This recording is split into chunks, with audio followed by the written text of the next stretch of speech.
Assalamualaikum warahmatullahi wabarakatuh. Perkenalkan, nama aku Vina Aulia Rizky dengan NIM 305240555 dari program studi Bimbingan Penyuluhan Islam kelas B. Saya akan menjelaskan sejarah peradaban Islam melalui 6 keyword yang diambil dari bab 1 sampai bab 6 untuk memenuhi tugas ulangan tengah semester mata kuliah sejarah peradaban Islam yang diampu oleh Bapak Adib Anwila Fasya.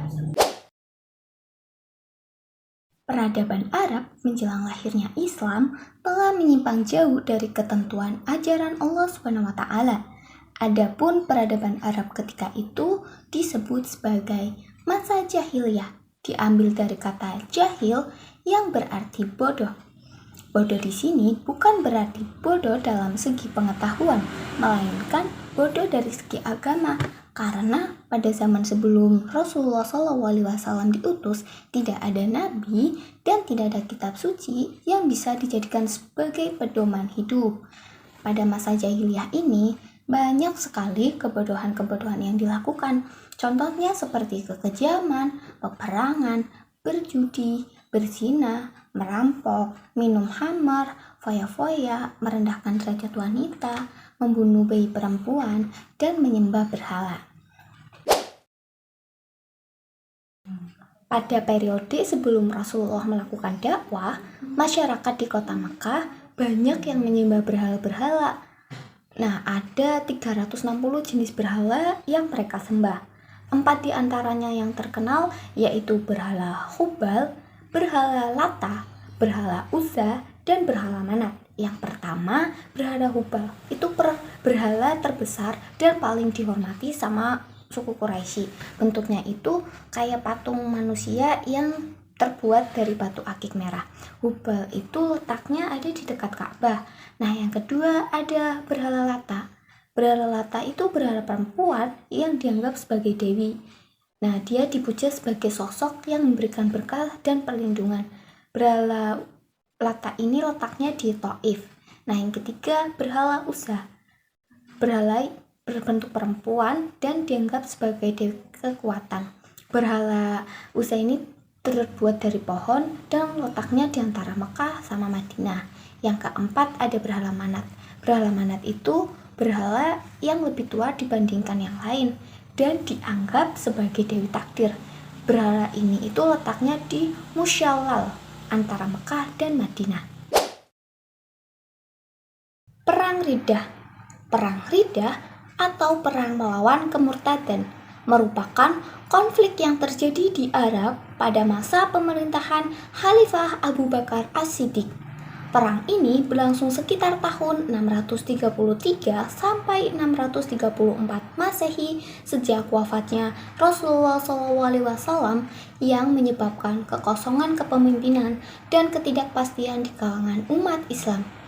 Nah, kemudian muncul 3 golongan pembangkang, yaitu orang-orang murtad, yang kedua orang-orang yang enggan membayar zakat, dan yang ketiga muncul nabi-nabi palsu seperti contohnya yang terkenal adalah Musailamah al-Kadzab dan Al-Aswad al-Ansi yang mengklaim menerima wahyu dan berusaha untuk menarik pengikut.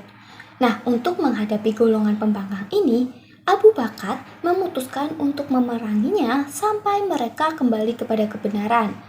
Abu Bakar membentuk 11 pasukan yang dipimpin oleh Khalid bin Walid, Amr bin Al-As, Ikrimah bin Abi Jalal, dan Surahbil bin Hasanah. Nah, perang Riddah ini berakhir dengan kemenangan di pihak Muslim dan memperkuat posisi Islam di Jazirah Arab. Perang Jamal. Perang Jamal atau sering pula disebut dengan Perang Unta karena dipimpin oleh Aisyah. Dan pada saat perang tersebut, Aisyah mengendarai unta. Perang Jamal ini terjadi di Bashrah di Irak pada tahun 656 Masehi antara pasukan yang berpihak pada Ali bin Abi Thalib dan pasukan yang berpihak kepada Aisyah yang merupakan istri dari Rasulullah, yang menginginkan keadilan atas terbunuhnya khalifah terdahulu yaitu Utsman bin Affan. Nah, ada beberapa sebab-sebab terjadinya perang ini. Yang pertama, tidak setujunya Aisyah, Talha, dan Zubair terhadap pengangkatan Ali bin Abi Thalib menjadi khalifah, walaupun Talha dan Zubair sendiri ikut membaiatnya karena mendapat tekanan para pendukung garis keras Ali bin Abi Thalib. Nah, yang kedua, tidak setuju terhadap pergantian beberapa gubernur oleh Khalifah Ali bin Abi Thalib. Dan yang ketiga, Ali bin Abi Thalib dianggap terlalu lamban dalam menangani kasus pembunuhan Utsman bin Affan dan menuntut pelaku pembunuhan agar dijatuhi hukuman sesuai syariat Islam.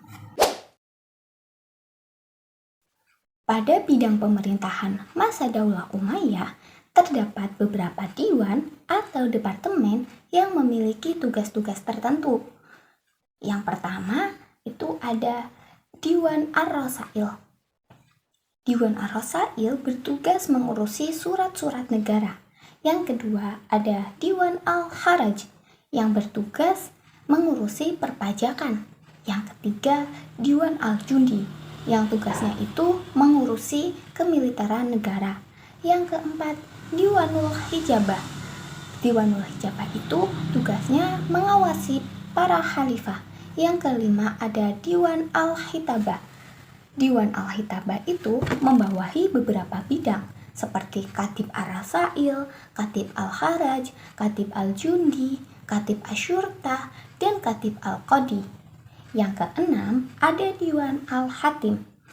Diwan Al-Hatim itu departemen pencatatan yang bertugas menyalin dan meregistrasi semua keputusan khalifah atau peraturan pemerintah. Yang ketujuh ada Diwan Muskilat yang bertugas menangani kepentingan umum.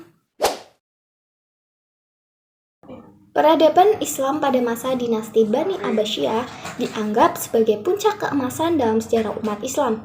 Dinasti ini didirikan oleh Abu Abbas Al-Fafa pada tahun 130 Hijriah atau 790 Masehi dan mencapai puncak keemasannya pada masa Khalifah Harun Ar-Rasyid pada tahun 786 sampai 809 Masehi dan putranya Al-Ma'mun pada tahun 813 sampai 833 Masehi. Pada masa ini, Baghdad menjadi pusat ilmu pengetahuan dan budaya dunia. Dan juga Bait Al-Hikmah didirikan sebagai tempat penerjemahan dan penelitian.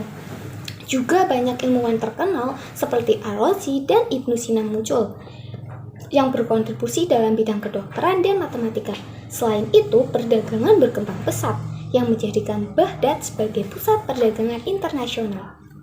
Sekian video penjelasan materinya. Wassalamualaikum warahmatullahi wabarakatuh.